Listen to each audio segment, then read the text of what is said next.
بسم اللہ الرحمن الرحیم۔ السلام علیکم ورحمۃ اللہ وبرکاتہ۔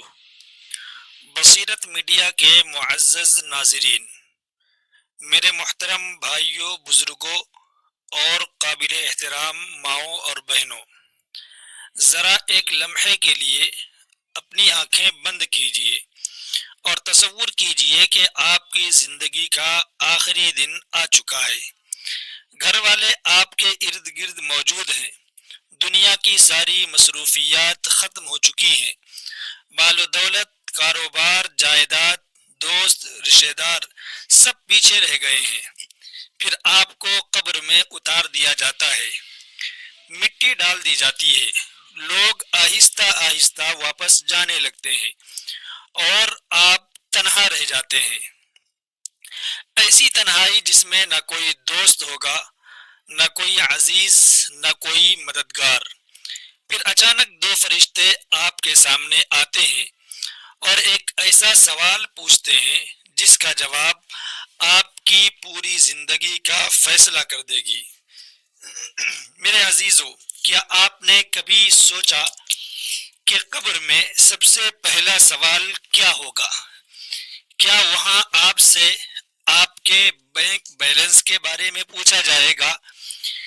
کیا آپ کی ڈگریاں کام آئیں گی؟ کیا آپ کی شہرت، آپ کی طاقت، آپ کے تعلقات آپ کو بچا سکیں گے؟ ہرگز نہیں۔ آج کی یہ ویڈیو آپ کے دل کو ہلا دینے والی ہے، کیونکہ ہم اس سوال کے بارے میں جانیں گے جو ہر انسان سے پوچھا جائے گا، چاہے وہ بادشاہ ہو یا فقیر، عالم ہو یا جاہل، امیر ہو یا غریب۔ اور حیرت کی بات یہ ہے کہ اس سوال کی تیاری ہم میں سے اکثر لوگ نہیں کرتے۔ اگر آج آپ کو معلوم ہو جائے کہ کل آپ کا سب سے اہم امتحان ہے، تو آپ پوری رات جاگ کر تیاری کریں گے، لیکن افسوس، قبر کا امتحان تو یقینی ہے، مگر اس کی تیاری کرنے والے بہت کم ہیں۔ لہٰذا آج کی اس ویڈیو کو آخر تک ضرور دیکھیے، کیونکہ ہو سکتا ہے یہ چند باتیں آپ کی آخرت سنوارنے کا ذریعہ بن جائیں۔ ناظرین، جیسے ہی لوگ قبرستان سے واپس جانے لگتے ہیں اور ان کے قدموں کی آوازیں دور ہونے لگتی ہیں، اسی وقت قبر کی زندگی کا آغاز ہوتا ہے۔ احادیث مبارکہ میں آتا ہے کہ دو فرشتے آتے ہیں جنہیں منکر اور نکیر کہا جاتا ہے۔ ان کی ہیبت اور جلال ایسا ہوتا ہے کہ اگر دنیا کا طاقتور ترین انسان بھی ان کے سامنے ہو تو اس کا دل کانپ اٹھے۔ وہ میت کو بٹھاتے ہیں اور سوالات شروع ہوتے ہیں۔ میرے عزیزو، بہت سے لوگ سمجھتے ہیں کہ شاید قبر میں پوچھا جائے گا کہ تمہارا نام کیا تھا، تم کس خاندان سے تعلق رکھتے تھے، تمہارا کاروبار کیا تھا، تمہارے پاس کتنی دولت تھی، تمہارے پاس کتنی جائیداد تھی۔ لیکن ایسا نہیں ہوگا۔ قبر میں سب سے پہلا سوال ہوگا مر ربک، یعنی تیرا رب کون ہے؟ ذرا غور کیجئے، پوری زندگی جس سوال سے ہم غافل رہے، قبر میں سب سے پہلے اسی کے بارے میں پوچھا جائے گا۔ دنیا میں اگر کسی نے اللہ کو پہچانا، اس کی عبادت کی، اس کے احکام پر عمل کیا، اس کی نافرمانی سے بچنے کی کوشش کی، تو وہ فوراً جواب دے گا ربی اللہ، یعنی میرا رب اللہ ہے۔ لیکن جس نے دنیا میں اللہ کو بھلا دیا، نمازوں کو چھوڑ دیا، گناہوں میں زندگی گزار دی، اس کے لیے یہ جواب دینا آسان نہیں ہوگا۔ وہ کہے گا ہائے افسوس، میں نہیں جانتا۔ پھر دوسرا سوال ہوگا ما دینو کا، یعنی تیرا دین کیا ہے؟ مومن کہے گا میرا دین اسلام ہے۔ پھر تیسرا سوال ہوگا ما تقول فی هذا الرجل، یعنی اس ہستی کے بارے میں کیا کہتے ہو جو تمہارے درمیان بھیجی گئی تھی؟ مومن فوراً کہے گا کہ وہ اللہ کے رسول حضرت محمد صلی اللہ علیہ وسلم ہے۔ ناظرین، یہ سوال زبان سے نہیں بلکہ پوری زندگی سے پوچھے جائیں گے۔ اگر کسی نے زبان سے تو اسلام کا دعویٰ کیا لیکن زندگی اسلام کے مطابق نہ گزاری تو معاملہ مشکل ہو سکتا ہے۔ حضرت عثمان غنی رضی اللہ تعالیٰ عنہ جب کسی قبر کے پاس کھڑے ہوتے تو اتنا روتے کہ ان کی داڑھی مبارک آنسوؤں سے تر ہو جاتی۔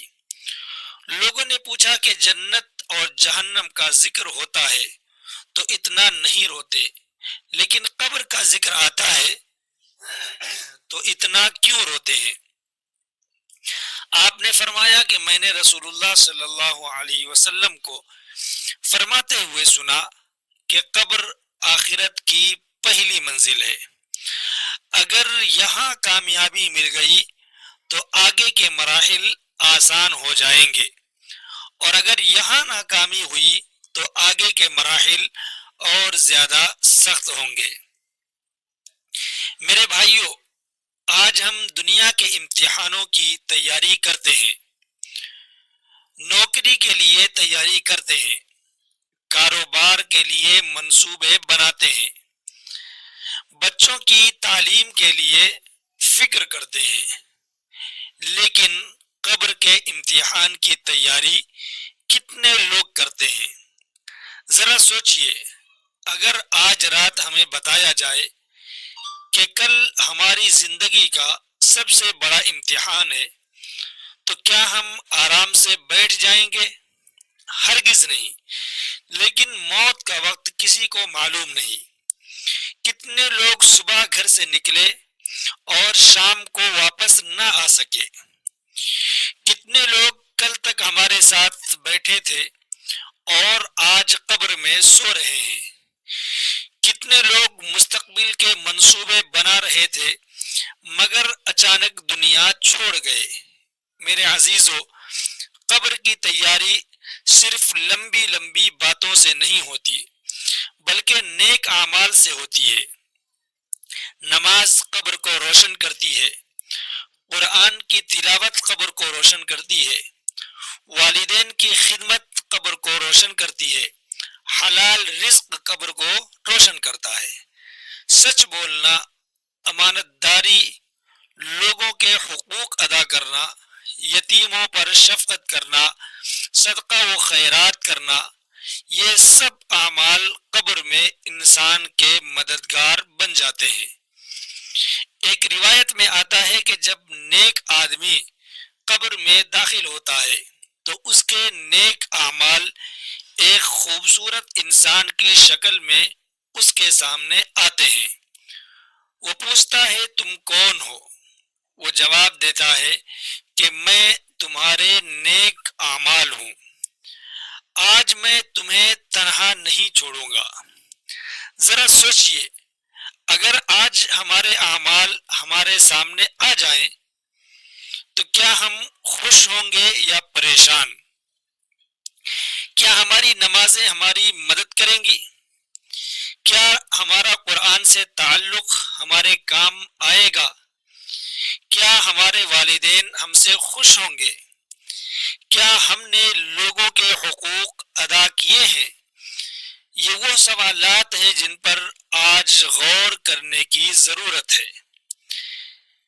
میرے بھائیوں اور بہنوں، دنیا کی زندگی چند دنوں کی ہے لیکن قبر کی زندگی بہت طویل ہے، بہت لمبی ہے۔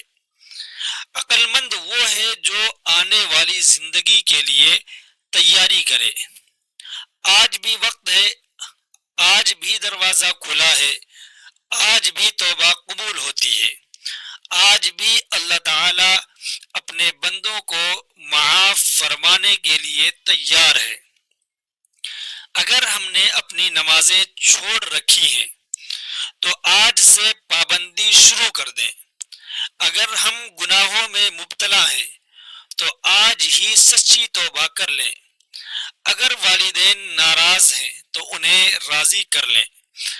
اگر کسی کا حق مار رکھا ہے تو واپس کر دیں۔ اگر قرآن سے تعلق کمزور ہے تو اسے مضبوط کر لیں، کیونکہ قبر میں نہ دولت کام آئے گی، نہ شہرت، نہ عہدہ، نہ طاقت، نہ دوست، نہ سفارش، صرف اور صرف اعمال ساتھ جائیں گے۔ یاد رکھیے قبر کی مٹی سب کو برابر کر دیتی ہے، بادشاہ بھی اسی مٹی میں جاتا ہے اور فقیر بھی، خوبصورت چہرے بھی مٹی میں مل جاتے ہیں اور طاقتور جسم بھی۔ باقی رہتا ہے تو صرف انسان کا ایمان اور اس کے اعمال۔ لہذا آج ہی فیصلہ کیجئے کہ ہم اپنی آخرت کی تیاری کریں گے، اپنے رب کو راضی کرنے کی کوشش کریں گے اور اس سوال کا جواب اپنی زندگی سے تیار کریں گے کہ تیرا رب کون ہے۔ اللہ تعالی ہمیں قبر کے سوالات میں کامیابی عطا فرمائے، ہماری قبروں کو جنت کے باغوں میں سے ایک باغ بنائے اور ہمیں ایمان پر خاتمہ نصیب فرمائے۔ آمین یا رب العالمین۔ والسلام علیکم ورحمۃ اللہ وبرکاتہ۔